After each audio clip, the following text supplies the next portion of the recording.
Welcome to the Miracle in the Mirror podcast. I believe we are on episode 4, guys. So thank you so much for sticking with us. Once again, I'm your host, LeJean. I'm the project coordinator at P2R, Place to Recover Training and Resource Center. And today our guest is going to be Bobby. Bobby, go ahead and introduce yourself. Hi everybody, my name is Bobby Cox and I'm an employee of P2R. What I do at P2R is I'm a job coach and peer support, and basically I just take care of transportation. Whatever Wendy needs, I'm there for her. So I wear a lot of hats over there.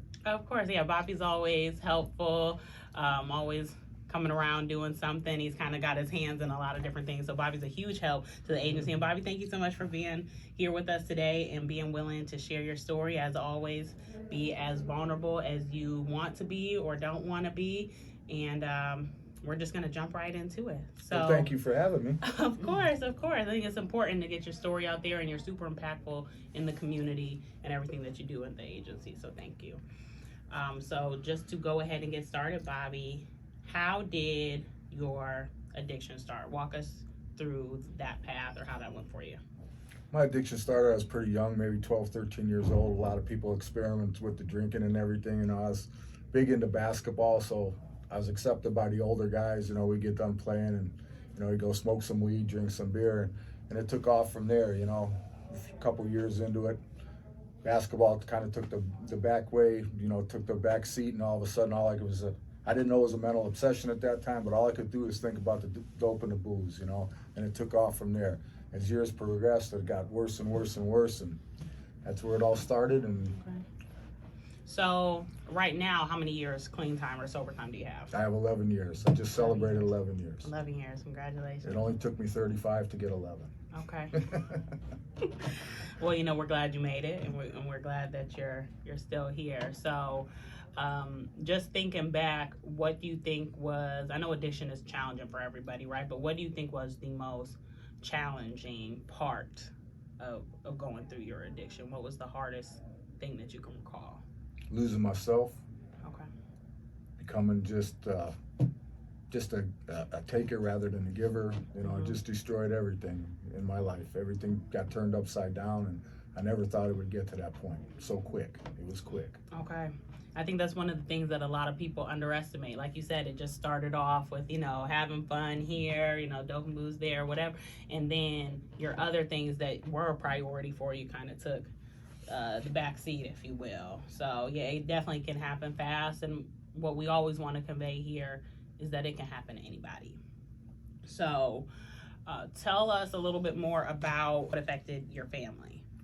How it affected my family? I come from actually a small family. I was a single child and single kid, and all I had was my mother and my aunt. So, it was a small family, and I was always under the impression they talked about consequences. I never had no consequences as a kid. I was doing what I wanted to do, But when I look back at it, my mom was paying the consequences, my coaches were paying the consequences, society was paying the consequences.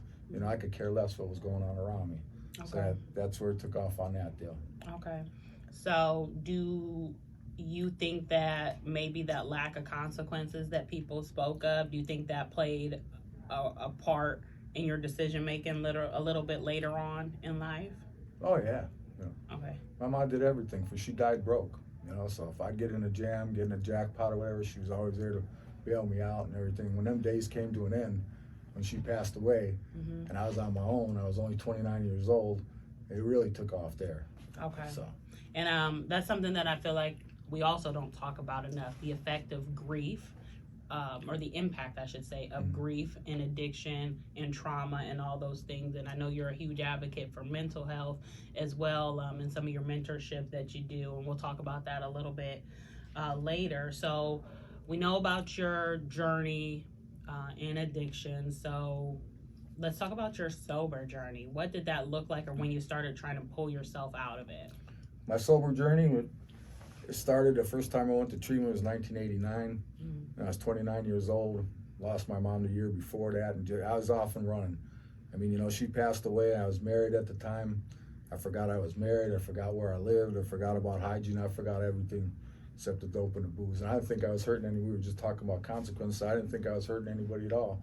I'd come home at various times, and my wife was telling me, I don't know if you were dead, alive, locked up, whatever. And It'll be all right. Make me some food. I'd sleep for a couple of days, go right back at it again, you know. And then finally she was done with it, you know. She's my party animal friend and everything else, and I just broke her down to where she couldn't take it anymore. So I come home one day and the house was completely empty. I'd been out there a couple months. I come home and she had warned me numerous times. I come in, it was empty.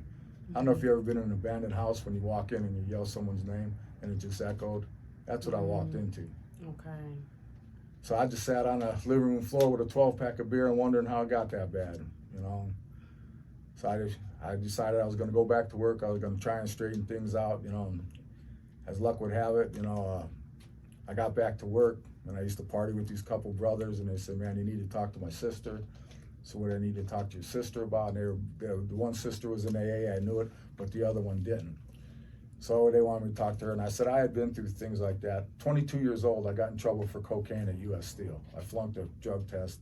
You know, they put me in this thing, they called it the Parks unit back at, it was at Lorraine Community Hospital. Half of the room was mental patients, and the other half was alcoholic. I'm 22 years old, standing in the middle. I ain't gotta be here. Off and running again, right? So then when I did get together, went back to work and found out my way wasn't working, you know, I gave it a couple weeks and I said, okay, let's call your sister. So I ended up calling her sister, and I told her about that little thing I had at the hospital. And she said, you ever go to 28-day treatment? I said, nah, and I said, I don't think it's necessary. And she goes, well, if you ever want to do it, you know, let me know. I got the people we can contact and whatnot. I said, thank you very much, went on about my way. That lasted for about another month.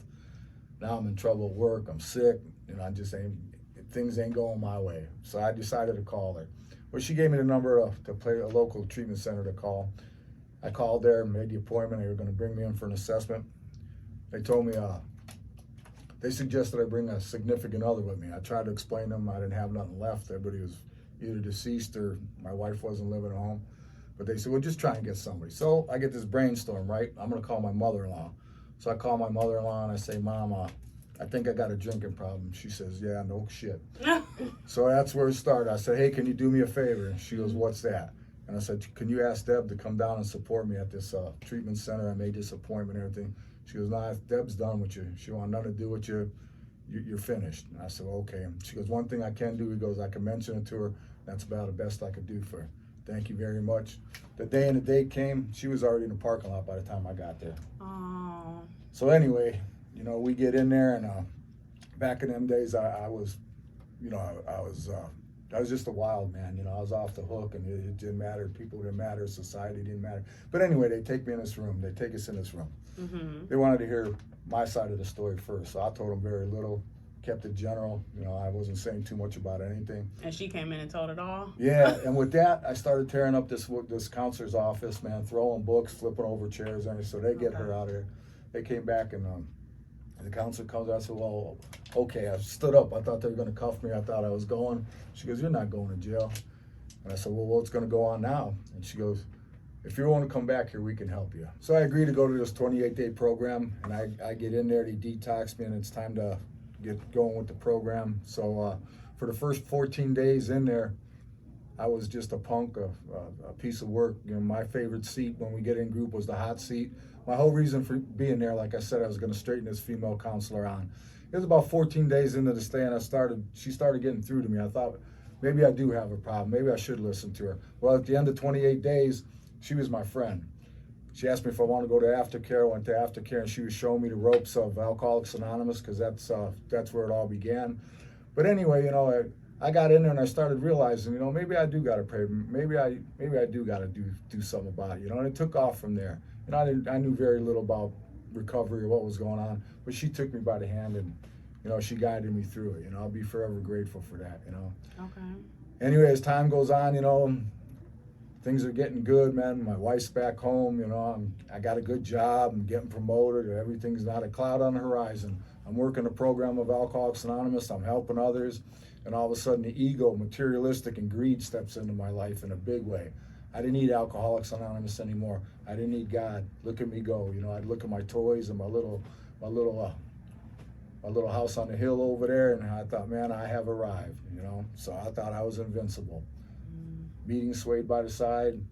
I quit talking to people. All I focused on was that money and that toys and things like that. Well, I paid the price for it. After 6 years, I ended up going out. And I stayed out there for about 9 months. I come back and I said, man, it got as bad as it ever was in a short amount of time. Okay. I come back, I try it again. This time I got 2 months, 2 years in, right? Again, so okay, now I really know what I gotta do. I got my guard up, I'm good. I stayed out there for 10 years.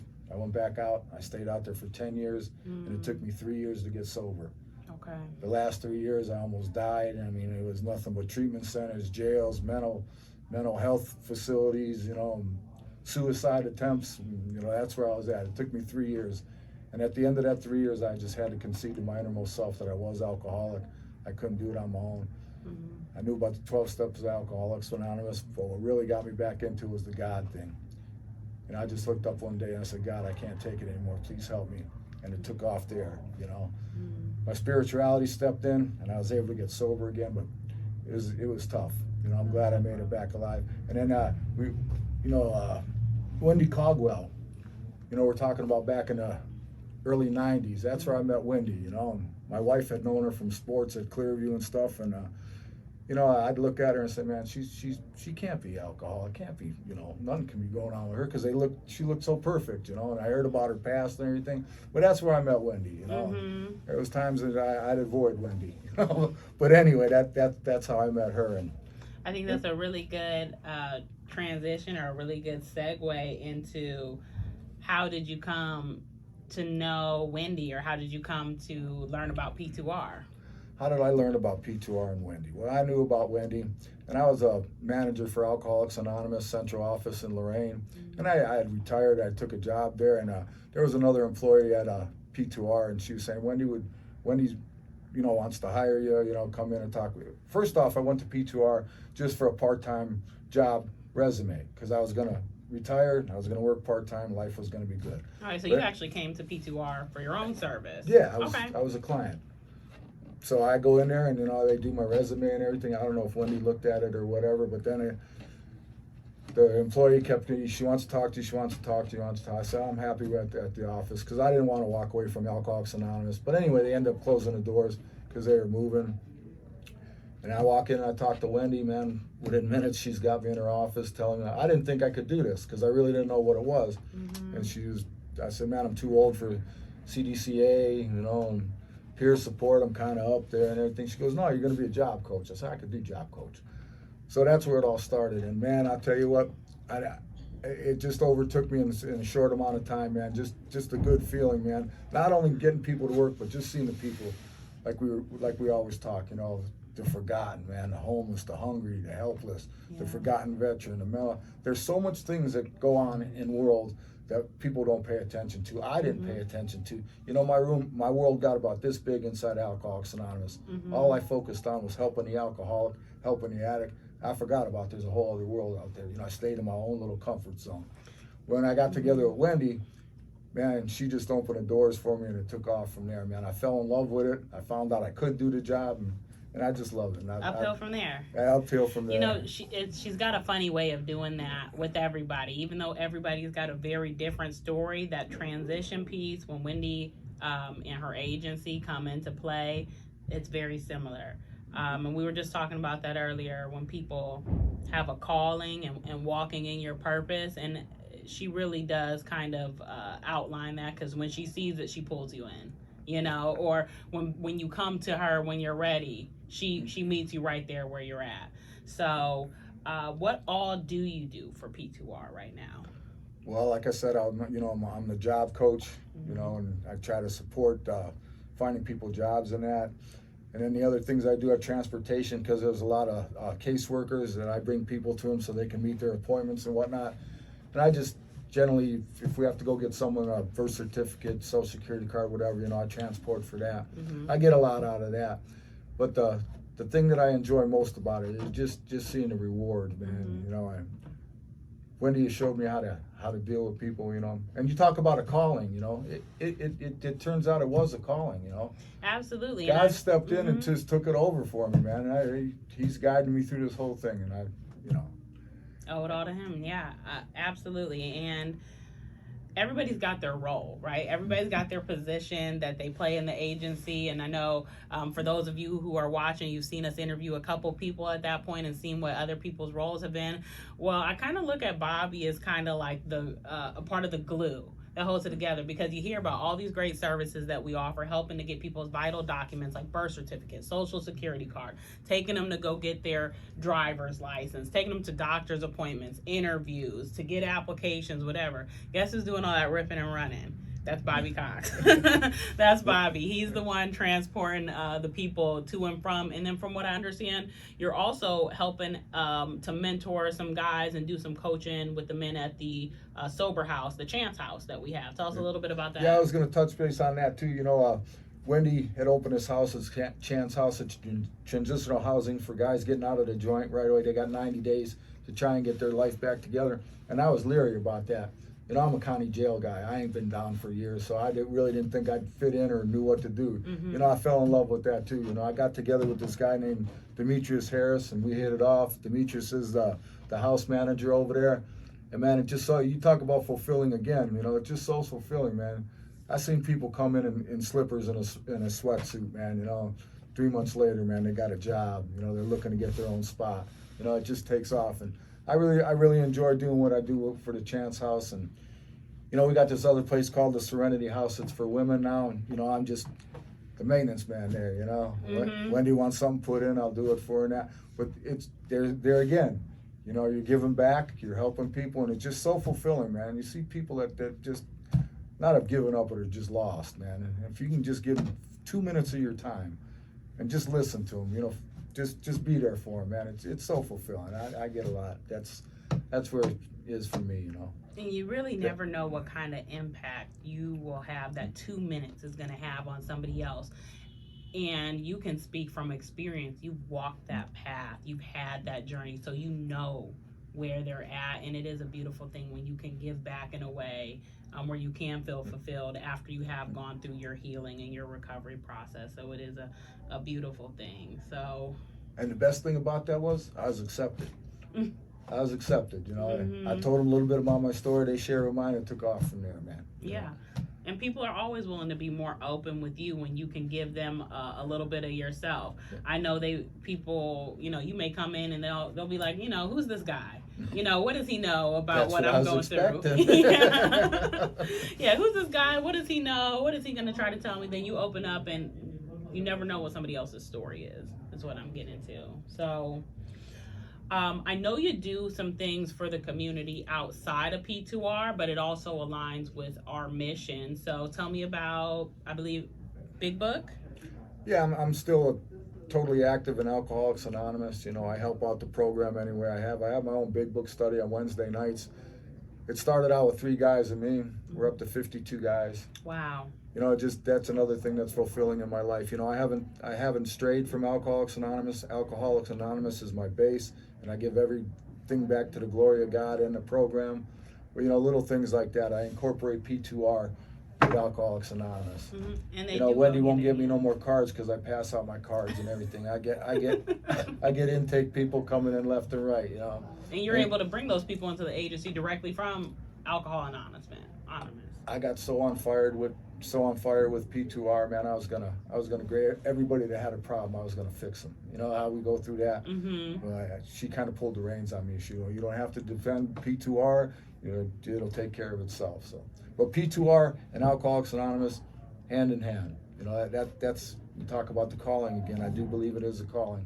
I believe God put these 2 programs in my path for a reason. So I put it in His hands, trying to give back. You know, I got to give back. I can't just keep taking like I used to do. Absolutely. Thank you again for sharing that message, Bobby. I think that's super powerful. Let's take a step back because I want to make sure that everybody who's at home or, you know, sitting on the sofa or watching this on their computer when they get a break from work, they understand what exactly we do from the job coach perspective. So tell us a little bit more about that. You know, when people come through our workforce program, what role do you play and what do those steps look like? Well, in the workforce bit of it, you know, they go through the caseworker. The caseworker, you know, make sure they have all the documents, everything they need. make sure they're somewhat employable. Then they turn us over to workforce. And what I do, I sit down and interview them and get a feel for what they really want, what they're good at and whatnot. And I make sure before they go out of the office, I've made some kind of step forward for them, whether it's picking up the phone, show them a job on Indeed or whatever I have to do to let them know that someone's there working for them. And I've had some pretty much success doing it that way. And then again, we talk about fulfillment and everything. It's just see a guy sitting across the desk from you and life's over, man. I never work. I'm broke. I'm living in a shelter. What am I going to do? You see them a couple months later. Got him a job. He's happy doing what he's doing. And he's heads up. He's smiling. He ain't looking at his shoes no more. And that's just a big part of it. But getting them to be employment ready. That's the thing. It just blew me away how many people that 40, 50 years old and minimal jobs and they don't know how to present themselves. And, just to take them a little bit and coach them. And, hey, if I'm driving them to an interview or something, hey, man, let's do it this way. Let's spruce up a little bit, man. And let's do a mock on the way there. I'll tell you, I'll ask you some questions. You feed it back. By the time we get to where we're going, yeah, dude, thanks, man. And they go in there and they're positive. Yeah. Just that little bit of uplifting, man. You can see it when they get out the door, man. It's like, okay. And it's a huge confidence for those people, too. Imagine being at the lowest. You feel like you're at your lowest point or lowest spot in your life. You really don't know where else to turn. You've come to this agency. And then once they get everything that they need from case management, they go through a program that we have at P2R, which Bobby referred to. It's REO, also known as Recovery Employment Opportunity Program. And I've actually personally got to collaborate with Bobby in this program and watch him work. They have to go through coaching and they go through their steps and get advice for how to present themselves, how to interview appropriately, the do's and don'ts of what to say and what not to say. And you'd be surprised some of the things that people come in there and say that people really believe is appropriate to speak about in an interview. But especially when we're working with marginalized groups of people, it's important to know what to say, to not kind of put a target on your back or make somebody think that you're not employable. So it's a very impactful program that Bobby plays a huge role in at P2R. And if you are interested in coming to the REO program, once you conclude the program, they help you get set up sometimes with a resume, with getting an Indeed profile to help you get apply for jobs. It's so beneficial, and there's a lot of opportunity there. And then you'll get to work with the one and only Bobby Cox here, and he'll help you get on your feet and get on your way. Anything else you want to add about REO? There's a lot of people out there with felony status and everything, and what I do when I try to get in front of an employer, I call it second chance. I don't say felony friendly, I say second chance, marginalized background, things like that. And you get the person that has the felony, I'm done. I got a felony or never. Hold on, you're not done. I said, there's a process we can go through. I can get you in front of somebody. They're going to know what you are before you walk in that door. And that's what I try to do, Then again, they get a little bit pumped up, they get a little confidence, and it takes off from there. They're not, I'm never going to work again. I'm a felon. My life's over. Give them that little bit of glimmer of hope, man. And just to see them take off, man, it's something Absolutely. else. Your biggest takeaway from this, folks, should be that if you know somebody who is maybe struggling with getting employment, or because they do have a more decorated background, they haven't been able to get calls back from interviews. We partner with a lot of employers in the community, a lot of folks who have other resources, other agencies. Come to P2R. Come talk to us. Ask to speak to Bobby. Ask to speak to Demetrius, Mr. Johnson. And they will definitely help you in that way. We specialize in getting people employment who may fit the second chance criteria. So that's a huge, huge piece, because people think that they can't get Life's anything. Over, yeah. I'm never going to work again. Mm-hmm. It's not. It really isn't. So to close out, Bobby, just to wrap up, we're going to go over 2 more points here and get you out of here. What do you think is the greatest impact you've made since you've been at P2R? Was it a particular individual, a particular case, or a particular situation? The biggest impact I'd have to say is a chance house. I've seen guys coming in there beat down, and like I say, you see them in the slippers and in a jumpsuit when they come in, and a couple months later they're doing all right. There's been some setbacks over there that I really took to heart that were hard, but I must say everything I do at P2R, that chance house is where it's at for me, you know. You get the guy that's got a background. I got a background. You got a guy that's suffering addiction. I suffer addiction. It just takes off for me right there. That's my biggest enjoyment, put it that way, is the chance house. You know, I consider P2R my job. I consider chance house my second home. You know, I can go in with them fellows, chop it up, man. We can go sit in the garage. We can do whatever we want. I bring Alcoholics Anonymous into the house on Thursday nights, and I'll tell you what, we'll sit down and they'll start off, you know, I have my big book or my 12 and 12, whatever I'm going to do. Within 10 minutes, we're just chopping it up. We're sharing. We're with each other. You know, I'll look at my watch. We've been at it for 2 hours, man, and these guys are still going. You know, I walk out of that place, man. I don't think my feet are on the ground sometime when I get to my truck, but the chance house is where it's at for me. Okay. And anything I can do for Wendy in any way on the houses, and you know, we're growing by leaps and bounds, and I'm just thankful to be a part of that. And we're thankful to have you and the impact that you have on everyone around you, everyone that you interact with, and of course at the agency. So last thing, you may have touched on this already, what advice would you give to someone who's right in the midst of their addiction and they're just really having a hard time right now? What advice would you give them if they were watching this? What advice I'd have to them, you know, if you know your life is getting unmanageable, you know, and you're powerless and you hear all these words if you haven't even gotten into the rooms, my advice to you is do what I did, man. I hit my knees and asked God for help. God came and rescued me. You know, without God, I'd have nothing, you know, so like I always say, I put myself beyond human aid, you know. The jails weren't doing it. The treatment center wasn't doing it, man. The mental health wasn't doing it. Nothing was doing it for me. But I found out when I got on my knees and I humbly asked him from deep down in myself, please help me, man. I can't take it no more. It took off from there. So if you're struggling and you don't want to go to no treatment centers or nothing, one-on-one with God. That's my suggestion, you know. Sincere desire. I got a sincere desire to change. I can't do it on my own. Can you please help me? And I found out at that point in my life, when I got to that point, it just was literally overnight, man. I woke up the next morning, I haven't picked up a drink or a drug since. So. And we thank God for that. That's it. If you are interested or you know someone who is in need of addiction resources, employment resources, somebody who may need resources for mental health aid, please give us a call. You should see the number drop below. You can reach our agency Monday through Friday, 8 a.m. to 4 p.m. at 440-434-8033. Thank you guys so much. Thank you, Bobby. Thank you. Thank Appreciate you. it. Thank you.